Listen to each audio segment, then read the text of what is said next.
Pemirsa, ada apa di balik fenomena karangan bunga dari balai kota hingga istana? Kami akan membahasnya bersama dengan narasumber yang sudah hadir di studio kami, yaitu Bung Ihsan Abdullah, Wakil Ketua Komisi Hukum MUI.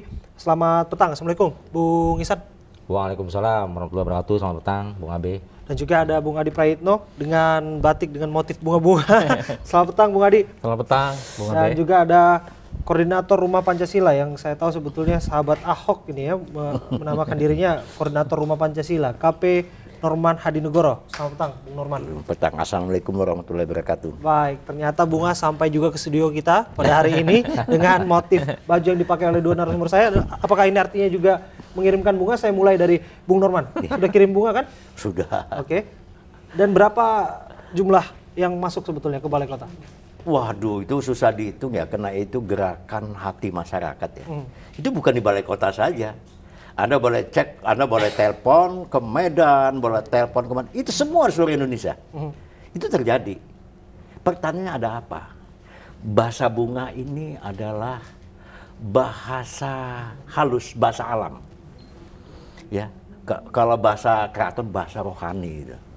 Ya, Bang Ihsan ini saya dari Cirebon gitu. Dia tahu benar itu kalau bicara menyan, bicara bunga, ya kan? Saya tahu benar itu. Jadi bunga itu adalah simbol, ya, simbol keramahan, simbol keindahan. Bahasa bunga itu menghilangkan sekat-sekat ideologis, ya, sekat agama, sekat negara.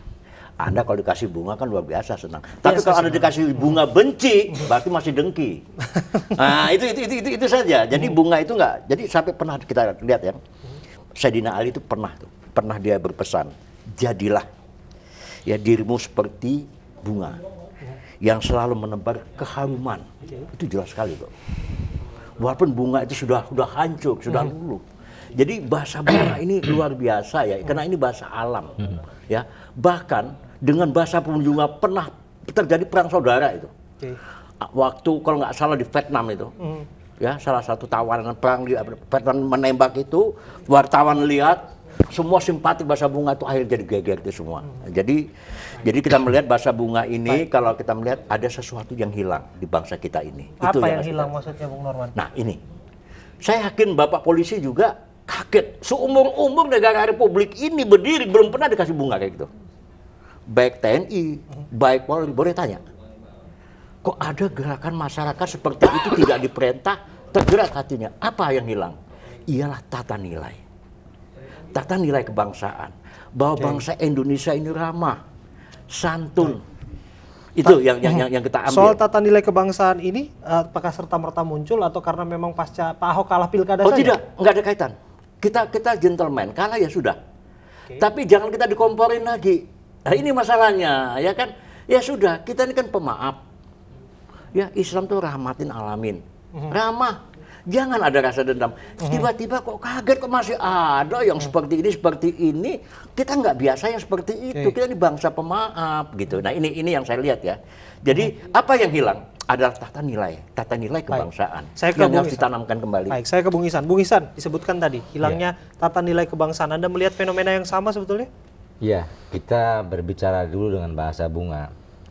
Bahwa sebagai bangsa Indonesia apalagi sangat suka dengan yang namanya bunga. Bahkan kalau kita di desa zaman dahulu, itu kalau hari-hari tertentu, misalnya hari Jumat, gitu, itu kan selalu tradisi itu ya. Tradisi dengan bunga. Dan ternyata bukan hanya Indonesia, bahkan Soviet itu punya tata nilai yang luar biasa. Katakan dengan bunga.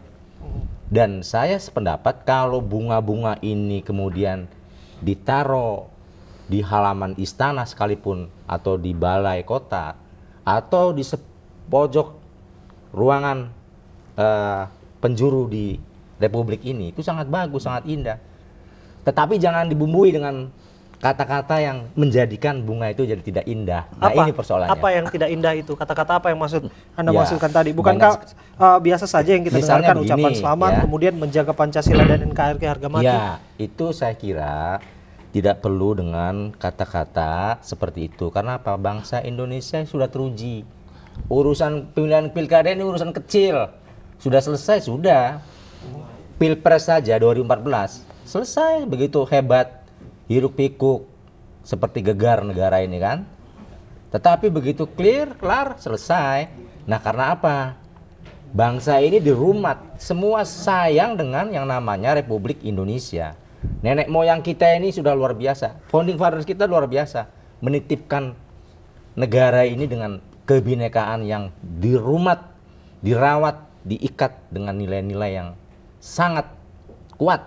Nah oleh karenanya, kalau dari NU, saya adalah kader Nahdlatul Ulama, Bang, sudah jelas. Tahun 1936 itu ketika musyawarah Nahdlatul Ulama muktamar di Banjarmasin itu sudah mendeklirkan yang namanya bahwa NKRI, Negara Kesatuan Republik Indonesia, adalah final sebagai negara kesatuan. Jadi sudah nggak ada lagi cerita ada negara itu, negara Tapi kalau ada ini. yang mau coba-coba bagaimana tuh?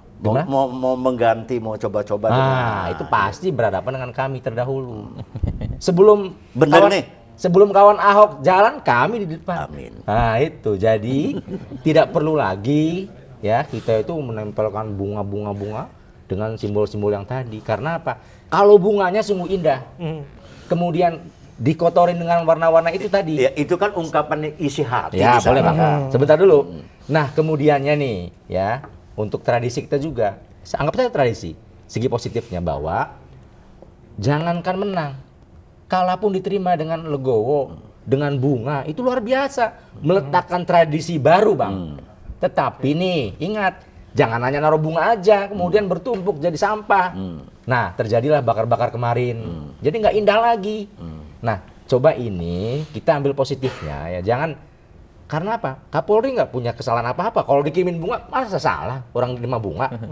Tapi yang ngirim juga nggak tanggung jawab. Siapa yang ngirim? Nggak ada. Yang ngirim, saya yang enek dengan bla bla bla bla. Nah ini kan jadi, Itu pesan.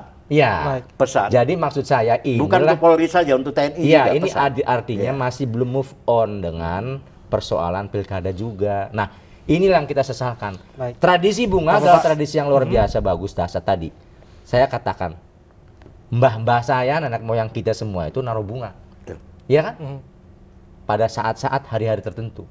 Betapa indah. Nah ini juga sama, bunga-bunga ini kan dibeli dengan mahal. Baik. Coba diatur hari ini siapa, hari ini siapa, itu berapa tahun. Kalau 500, saya ikutin 590 karangan bunga. Kalau dibagi satu hari 20 bunga, itu berapa hari? Setahun ada bunga terus. Nah coba ini ditradisikan. Bulan depan masih ada bunga nggak? Coba kita lihat. Nah, Masih. kalau masih ada bunga itu bagus. Sepanjang kalau masih ada hal yang aneh-aneh mengganjal, Ada bunga. pemerintah tidak bergerak Dengan ada bunga. mengatasi ini, ya cara itu yang kita Tidak serta-merta juga kita bisa melarang karena ini iya. bagian dari aspirasi Enggak, itu masyarakat justru begitu. bagus. Saya ke Bung Adi, ini ada apa dengan sensasi bunga di Jakarta ini? Begini, Mas Abe, dalam perspektif tradisional kita melihat karangan bunga itu banyak tafsir. Pertama biasanya sebagai ungkapan rasa cinta atas kebahagiaan, orang kawinan, syukuran dan seterusnya. Kematian juga. Ada juga ada ungkapan sebagai bentuk bela sungkawa. Ya. Ada tiga, yang ketiga itu adalah soal bentuk hadiah terhadap kelompok tertentu. Itu perspektif tradisional. Tapi kalau melihat karangan bunga pada hari ini yang cukup fenomenal di Jakarta, itu sangat susah untuk menghilangkan dalam konteks Pilkada Jakarta. Ya. Anggaplah secara umum, jika bunga yang dikirim ke Pak Ahok dan Pak Jarot ini tak ada tulisannya, pesannya cukup nyata. Ini adalah pesan damai. Tapi ketika banyak tulisan di situ cukup variatif, orang kemudian menafsirkan begitu banyak apa makna karangan bunga. Kalau kita agak sedikit diiris, Bang, satu-satu misalnya, ada ungkapan misalnya, apapun yang terjadi Pak Ahok dan Jarot tetap di hati. Ini adalah ungkapan semacam cukup cinta ke Pak Ahok yang sampai detik ini tidak bisa Jangan dilupakan dihilangkan. bagian di bawahnya. Dari kami yang gagal move on misalnya begitu kan. Dari Ada kami ada gak move on. Bahkan sih, bagi saya apapun statement-statementnya itu sepertinya memang sebagai bentuk apresiasi terhadap Pak Ahok yang dianggap sukses membenahi Jakarta. Tapi ada juga yang memang harus dikritik, Bang.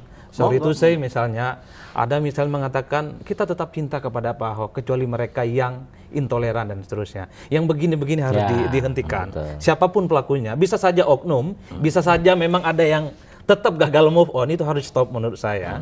Siapapun yang melakukan statement-statement begini melalui bunga itu, saya kira harus dihentikan, Bang. Iya, Ini menurut saya siapapun pelakunya harus dikutuk. Toh sebenarnya kalau melihat Pak Ahok dan Pak Jarot sudah cooling down, Iya. Pak Anies dan Pak Sandi juga sudah cooling down, semuanya oke.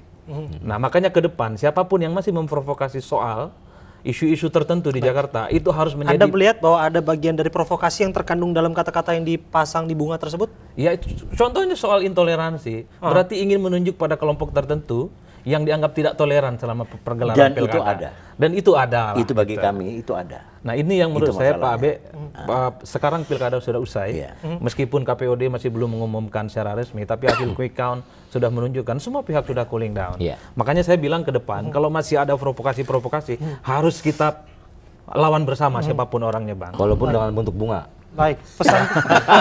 Baik. Iya, sebetulnya alatnya damai begitu, Bung Norman. Namun kata-kata yang terkandung di dalamnya dinilai tadi iya. mengandung unsur-unsur Jadi provokatif. begini, pilkada itu kalau kita membangun gedung gampang, tapi kalau hati yang luka, yang orang nggak sholat jenazah nggak biasa disolatkan, itu ada dalam pilkada kemarin. Itu melukai rakyat. Itu nggak gampang menyatukan itu. Yang bagian yang mana yang melukai rakyat menurut Anda? Ya, kampanye kemarin itu sadis banget itu, ada yang diusir, ada yang nggak boleh, sampai yang namanya sholat Jumat aja diusir, apa tuh Pak Jarod, itu nyata. Ini melukai loh. Ini kita Islam, saya juga Islam, saya Islam. Kok Islam jadi begini? Nah inilah persoalannya. Jadi nggak semudah apa ya. Mungkin kalangan atas sudah damai, udah peluk-pelukan, itu Ahok, Jarot sama Pak Anies. Tapi di bawah Jadi ini kan artinya, luka ini jadi kan. artinya bunga itu diwujudkan karena ada perasaan tadi yang Oh belum tidak. tersampaikan. Ini salah satu. Oh, Salah satu bahwa bunga ini bahwa nggak ada orang kalah tuh dikasih bunga tuh nggak ada. Iya. Nggak ada dalam sejarahnya. Ini kan aneh. Kok orang kalah dikasih bunga gitu. Ya, lalu bunganya bukan di Jakarta saja. Baik.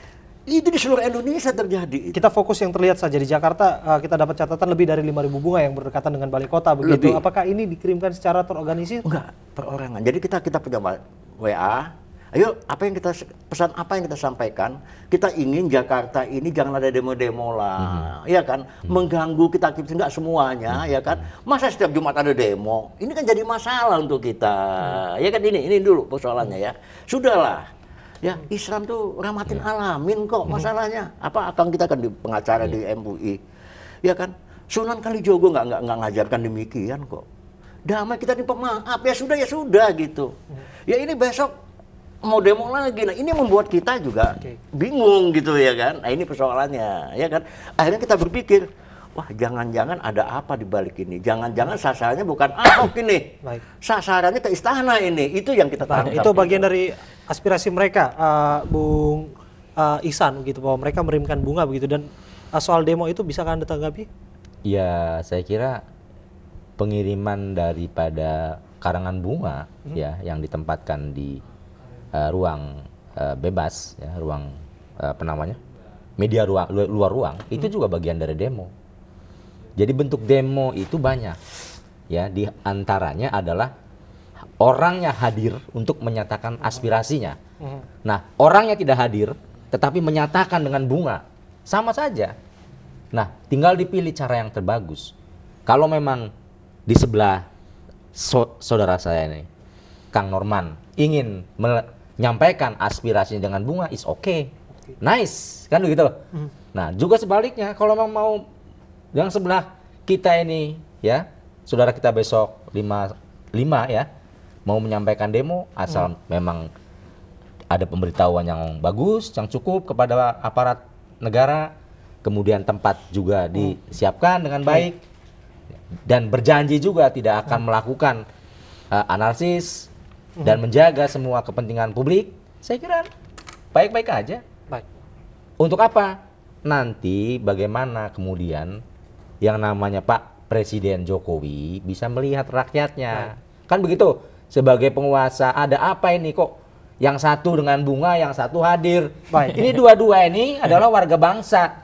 Rekatkan kembali, duduk yuk. Nah, ini sebagai penguasa itu harus begitu. Baik, nanti kita akan bahas lebih dalam lagi, Bung Ihsan, Bung Norman, juga Bung Adi, seperti apa sebetulnya bunga yang tadinya ada di balai kota kemudian mengular ke Mabes Polri dan juga ke Istana. Apa pesan yang ingin disampaikan di sana? Kami akan kembali untuk Anda sesaat lagi.